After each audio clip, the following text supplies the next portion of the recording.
Hello and welcome back to the channel. Welcome back to another video. In this one is my transfer plans for game week 9. We're going to have a brief look at how I've got on in game week 8, and then we're going to have a look at my game week 9 team. I've got some problems with it, but I've got 3 free transfers to fix them, so let's get straight into it.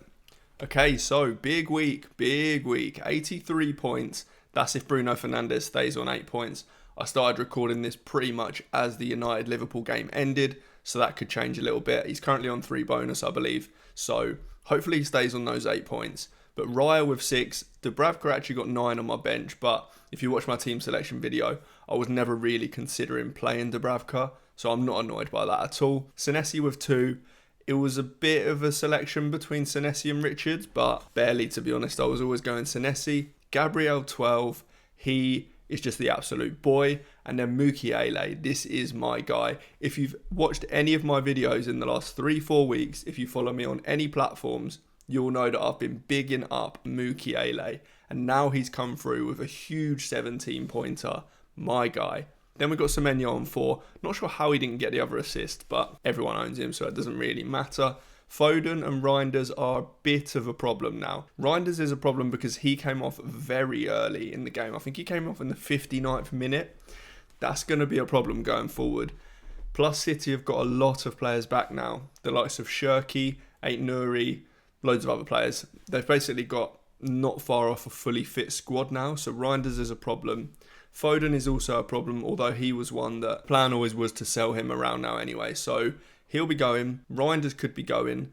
Bruno Fernandes with an 8-pointer. He played absolutely fantastic in this game. He hit the post in the first half. He could have absolutely hauled. We say that about him every single week, but he really could have hauled in this one. 8 points I am happy with though.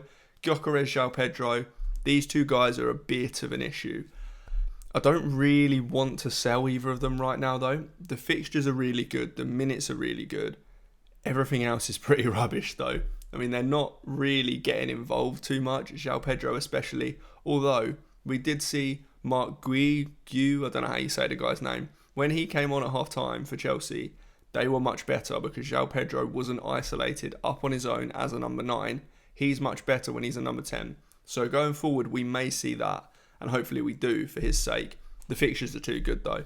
Gyökeres, again, the fixtures are probably just a bit too good to sell. I could do the switch to Saka, but I don't know. I don't really love any of the other forwards. Voltemada's okay. The fixtures are all right. I did talk about him in my players to buy video recently.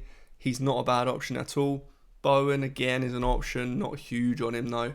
There's not really anywhere to go unless I go much cheaper with someone like Calvert-Lewin. Haaland, obviously 13 points. He just keeps doing what he does. He's looking like a bit of a perma captain at this point.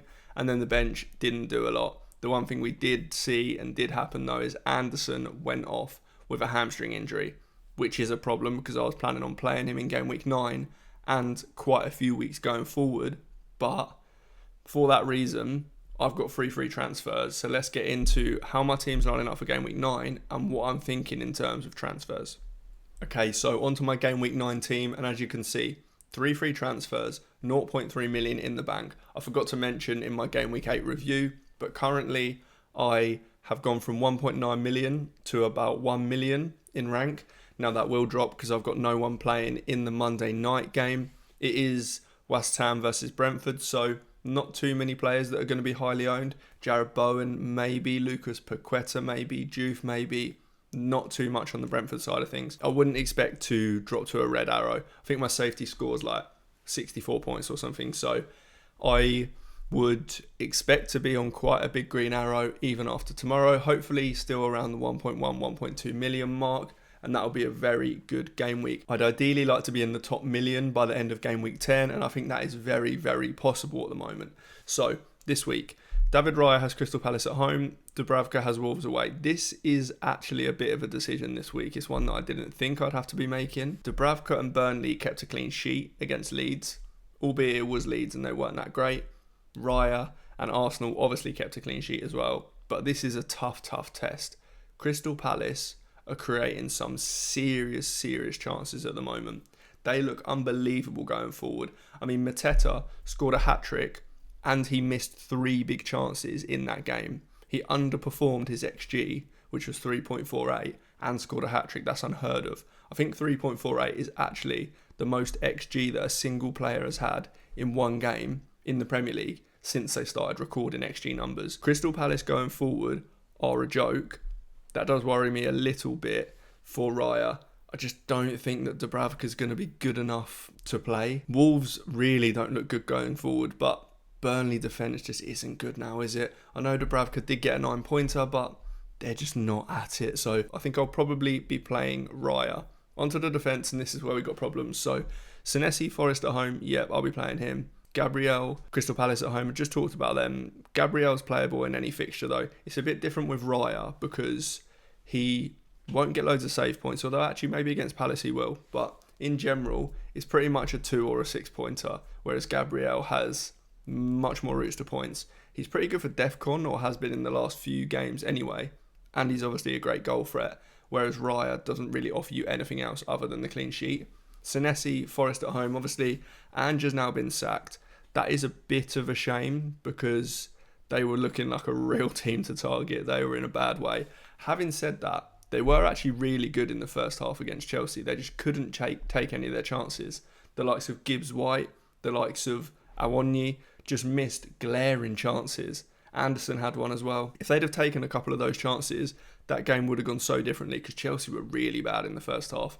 Second half, 3 changes at half time from Maresca, and Chelsea were just really good in the second half. So, yeah, bit annoying because we could have had Senesi and Semenyo up against a terrible, terrible Forest team. I do expect them to still be quite bad, but not as bad as they were under Ange, maybe. And then Anderson, see, this is the problem. I didn't have a great third defender for this week, but I did think Anderson would be okay. Now, the Fulham defence hasn't been great. He's been pretty good for DEFCON though, and Newcastle haven't been that good going forward. Outside of the game against Forest, who I just talked about, and were terrible defensively, Newcastle haven't looked that great going forward. So I didn't mind this. However, he did go off of a hamstring injury against Arsenal. I don't really like the idea of playing these two other guys though, although because they're so good for DEFCON, and Mukiele and Richards are 2 of the best in the league for DEFCON, there is a world where I can just play them. The floor is probably more like a 3-point floor or a 4-point floor now, rather than just a 2-pointer that they could have got. So maybe I do just play Mukiele or Richards. The one thing I don't like about it though is I've got João Pedro and Gyökeres as we've just seen, so that would involve playing a striker against a centre-back, but it can't be perfect every week. Hopefully Anderson is just fine and it's not too bad an injury. However, I'd be quite surprised if he did play in this game week. There is a world where I could sell him, but we'll talk about transfers at the end. So, midfielders. Reinders and Foden have Aston Villa away. They are a problem, as I mentioned. Reinders come off in the 59th minute. Foden played 90 minutes and actually he was dodging points.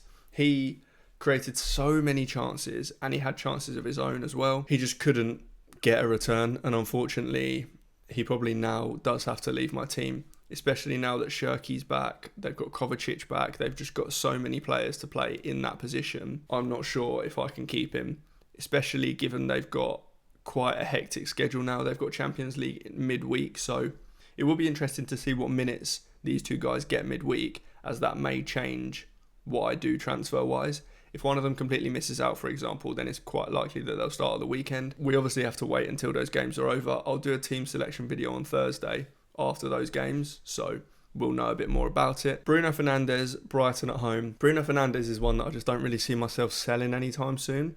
He's not perfect. He's not great value. I think at 9 million, he's not really performing like a 9 million midfielder. He's performing more like a 7.5 million midfielder. If he was at that price, I'd be pretty happy with him. Whereas 9 million does seem a lot for what he is. However, there just isn't a great deal of replacements at the moment. And I've got other problems in my team, as you can see. Foden, Anderson, Reinders, the 2 forwards as well. They're a bit of a problem. So Bruno Fernandes is just going nowhere for me at the moment. Semenyo, again, this fixture is unbelievable. He just keeps jamming his way into some points. Don't get me wrong, he's been fantastic as well, but he is also getting some pretty jammy points. But we take it. Everyone owns him anyway, so it's not a huge gain anytime he returns, but he's just great. Stack is last on the bench. He's someone that I really just can't see myself playing anytime soon. He's just a dead spot, effectively. And then onto the forwards. Obviously, Haaland is captain. There's not really anything I need to say about him. Villa have looked a little bit better recently. They didn't look bad against Spurs, although Spurs can be so hit and miss and they were pretty miss. And then these two guys, Gyökeres, Crystal Palace at home. Defensively, they've looked okay up until the last game against Bournemouth, in which they really didn't look great defensively. Bournemouth were able to get at them. That game was a bit of a mess all round, to be honest. Gyökeres is so annoying. He just seems like he should be fine. He should be a fine option. He's playing all of the minutes for Arsenal up front. He's just not getting involved in goals. The fixtures are so good, especially from game week 10 onwards. I think it's Sunderland and Burnley in game week 10 and 11. So selling him is tough. But given that I'm selling Foden, I could probably do a switch between Gyökeres to Saka and use Foden to get to Saka as well. So that is an option that I have thought about. That would involve me selling Gyökeres down to someone cheaper. That could look like anyone. That could look like Mateta, although he's got Arsenal this week. That could look like Voltemada. That could look like going further down to a cheaper forward. But I'm not sure. We'll talk about transfers at the end, like I say. João Pedro has Sunderland at home. As bad as he's been, I don't think I can sell him given the fixtures and given my other problems in my team. The fixtures are too good. Chelsea are pretty good going forward, so I will be keeping him. In terms of transfers, so as I mentioned, Foden may have to go. Reinders may have to go. Anderson, if he's out for a very long time, also may have to go.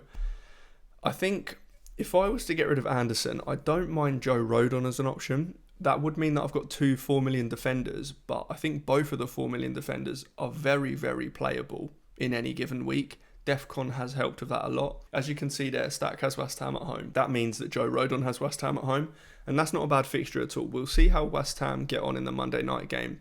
Obviously, I'm recording this on Sunday evening, so I haven't seen that game if you're watching it after. But West Ham haven't been great, especially going forward, so maybe I don't mind taking money out of that position and go into Joe Rodon. I could obviously just go to a different 4 million defender or 4.5 million defender. I could go to Esteve. Obviously, they've got Wolves away, not the worst fixture either. Although, I think I'd stray away from Esteve. I'd go Rodon or a 4.5 million option if I was to sell him. Maybe it's not worth a transfer and I just play Mukiele, because from next week onwards, I think I'm fine. I think I can just play one of these other guys.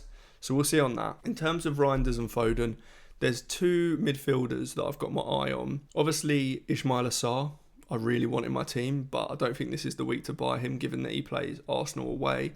Ideally, I'd wait until next week to do that. So I'm hoping that one of Foden or Reinders misses out and doesn't start midweek in the Champions League, meaning that they're likely to start in the game at the weekend. I would ideally hope that that's Reinders, because I can't really get anywhere from Reinders given his price. But Reinders did come off in the game at the weekend, so that's unlikely. The other player that I'm interested in midfielder-wise is Enzo Fernandez. Now, I was interested in him for game week 8. Obviously, I just didn't want to sell anyone in game week 8, so I didn't get him.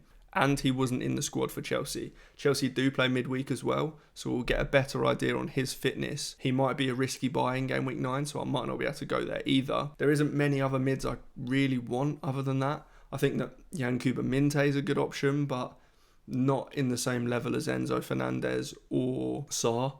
So I may just have to go with Enzo Fernandez, even if he's not 100% fit. Another name that I don't mind to capitalise on these good fixtures for Chelsea is Pedro Neto.